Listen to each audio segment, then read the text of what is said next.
Hello, my name is Dr. Michael Fingerhood, the Associate Director of Critical Care Services at Downstate Hospital. And today we're going to be talking about sterile technique. So why is this important? Well, I can explain. Hospital-acquired infections are one of the largest sources of morbidity and mortality, and it is our responsibility as clinicians in the ICU to do everything we can to reduce our procedures from causing harm to our patients. Do no harm being the first and most important part of medicine. So with that, I'd like to go into what procedures require sterile technique and to what degree we require sterile technique. So since everybody's coming to the unit with a slightly different level of experience, it's important that we all understand what technique we need to use. That is part of the reason why we're shooting this video today.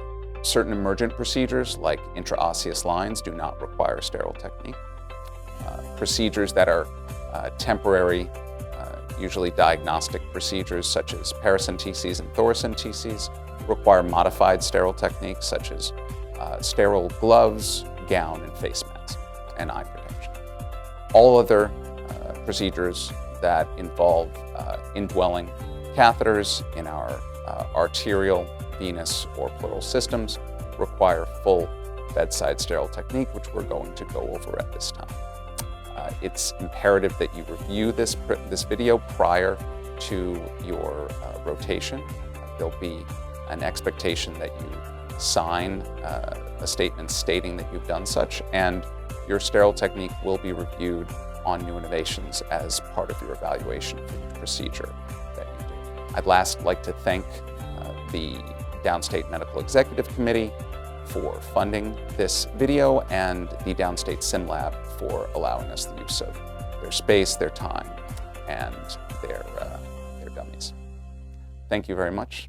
And without further ado, let's start.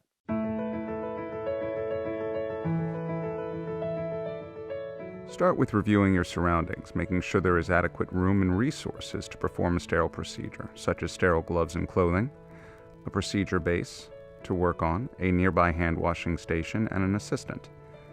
The patient should first be correctly positioned for the procedure, including the positioning of adjuncts, such as pillows and tape, and optimal ultrasound views confirmed prior to moving forward.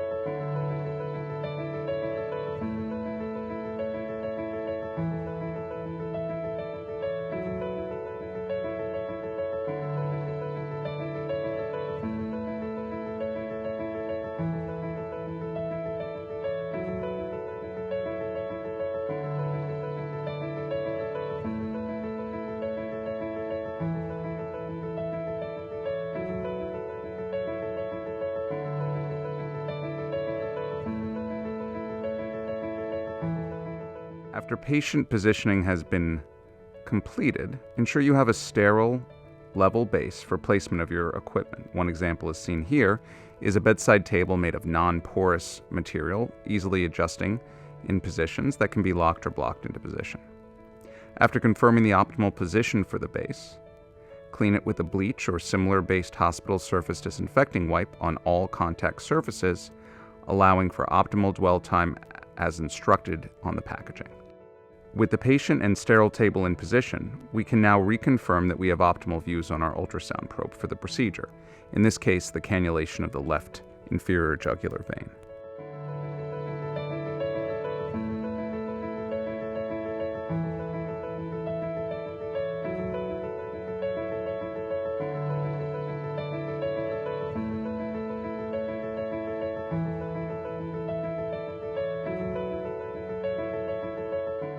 With our views confirmed, we can now start the process of becoming sterile for our bedside procedure.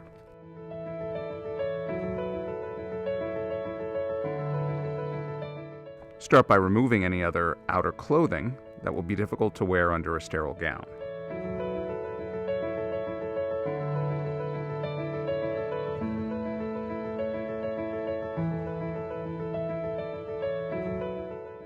Then put on your mask, bouffant cap, or other hair covering.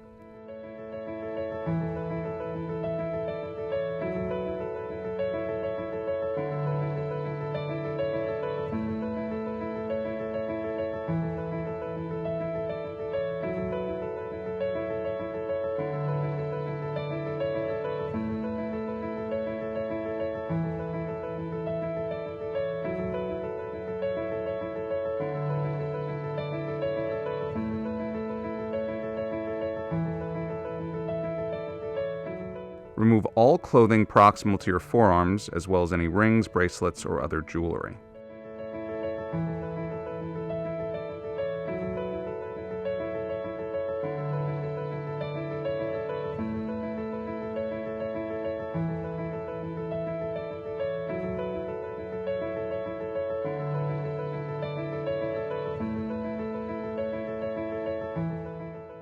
At the faucet, turn on warm but not scaldingly hot water, then apply a generous amount of liquid soap.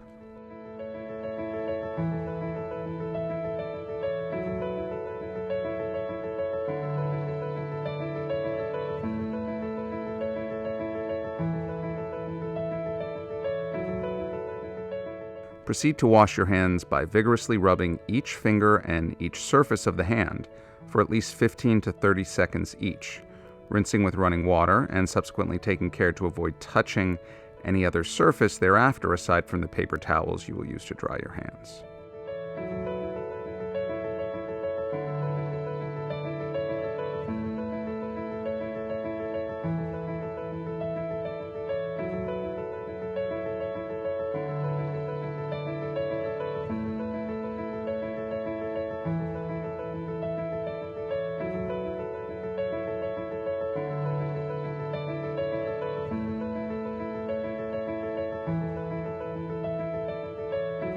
Taking the sterile gloves, now lay them on the sterile base and open the package up, pressing downward and/or hyperextending the edges so the package doesn't fold back up again.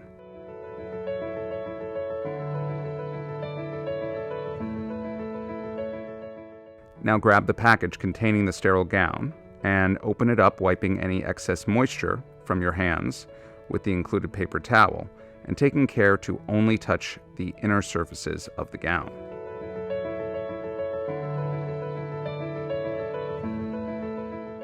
Place your fingers inside the armholes of the gown, and while moving it away from your body, extend your arms to open the gown and shake it lightly, if necessary, to ensure it unravels the length of your body. Next, extend your arm through each armhole into the length of the sleeve, one at a time, taking care to ensure your fingers do not go past the white ribbing at the end. Have your assistant now secure your gown with the inner ties at the back and the Velcro at the neck.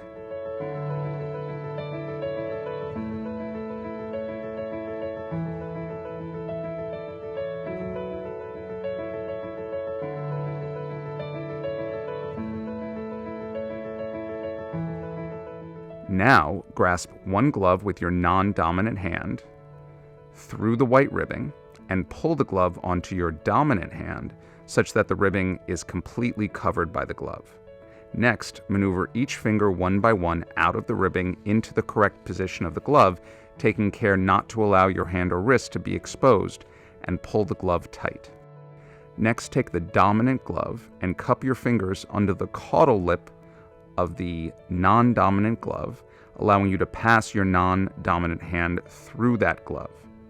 Pull it past the white ribbing, and one by one maneuver each finger into position in the non-dominant glove, again, taking care not to expose your hand or wrist in the process. Optionally, the gown can be additionally secured by grabbing the paper tag at the waist, pulling it off the left tie with the right hand, handing it to your assistant and turning counterclockwise, grabbing the other end of the tie without touching the tab. Then tie this into position. Ask your assistant to open up the sterile equipment and present it to you for transport onto the sterile base. Now you can use the outer layer of your procedure kit, which you open, to cover your base for an additional sterile layer. Take care to open and unravel it in successive steps if necessary, given the amount of material available.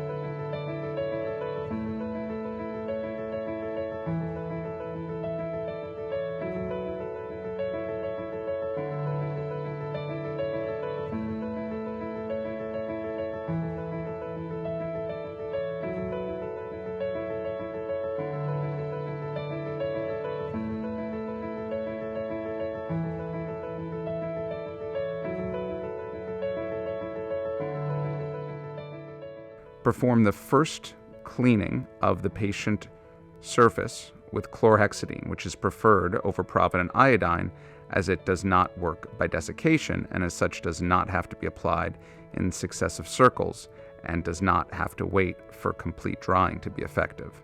Ensure you cleanse a wide field around the area of the procedure.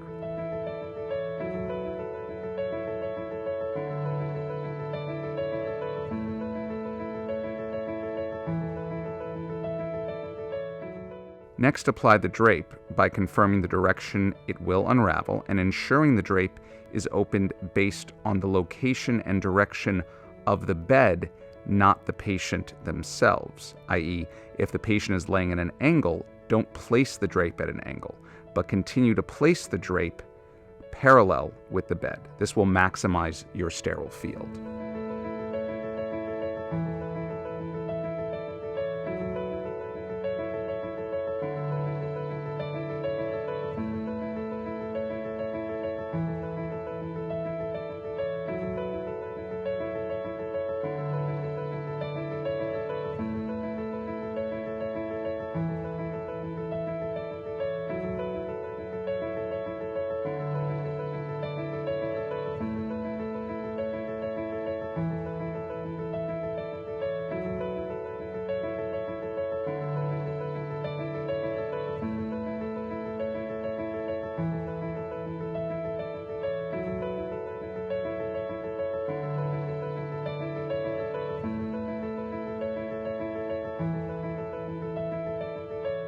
Your assistant can grasp the underside of the sterile drape to help you bring it over your bed completely.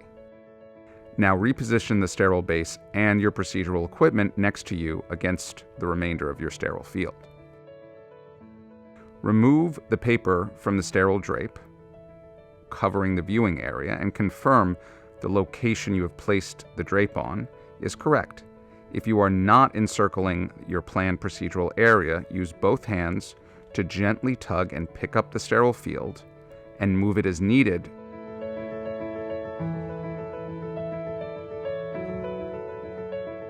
Now clean again with the second chlorhexidine scrub.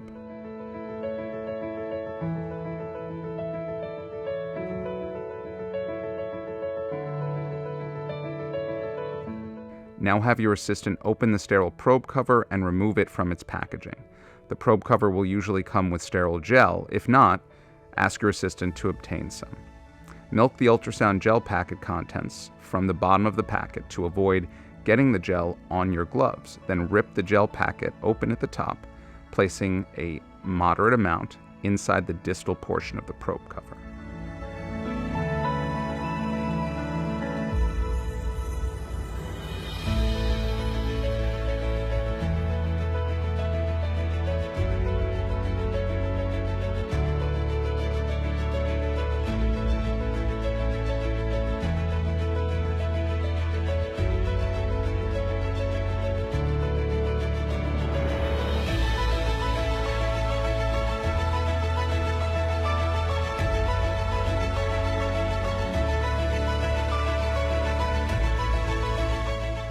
Now ask your assistant to hold the probe cover upside down with a steady hand. Grip the tip of the probe with the sterile probe cover from the outside while asking your assistant to pull the distal portion of the cover away from you as you continue to pull the probe and cover towards yourself. Make sure the sterile cover extends the length of the sterile field so the probe cord does not contaminate it. Press the tip of the probe against the probe cover and inner gel, removing as much air as possible, then secure it with rubber bands. Congratulations, you are now prepared to perform your bedside sterile procedure.